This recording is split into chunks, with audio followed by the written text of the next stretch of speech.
Hi, so the gas system installation is done. We've ensured that the cylinder is on the outside position where there's sufficient ventilation, and we've secured it in a metal cage so that no one can tamper with it. So this cage is actually mounted to the wall, it can't come out. So all you do, you come here, you have your cylinder opened. So once the cylinder is opened, we have the safety device which is here, the magic lock. So all you do, you put the magnets on the safety device so that it's able to activate for gas to go through.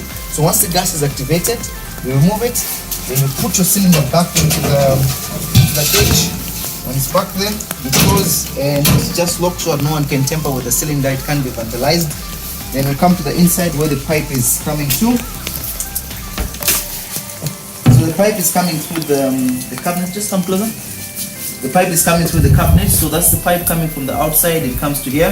So this is our internal safety valve. On the horizontal position here, the valve is closed. If you push it down to the vertical position, the valve is now open, gas is able to flow coming to the stove. So once you open, you come to the stove, you push in the knob, you hear the ticking sound. The ticking sound is for the igniter. When you turn it anti-clockwise, the stove is able to go on. So when the stove starts, it actually starts on high.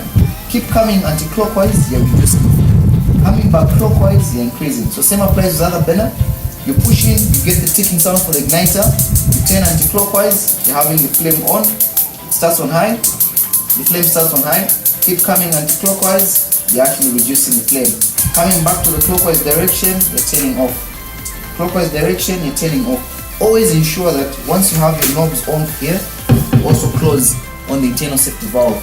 So your safety valve is closed. So even if you try and turn on, the flame might go on just because of the gas that's remaining in the pipe, but it can't stay on longer because your safety valve is closed. Thank you.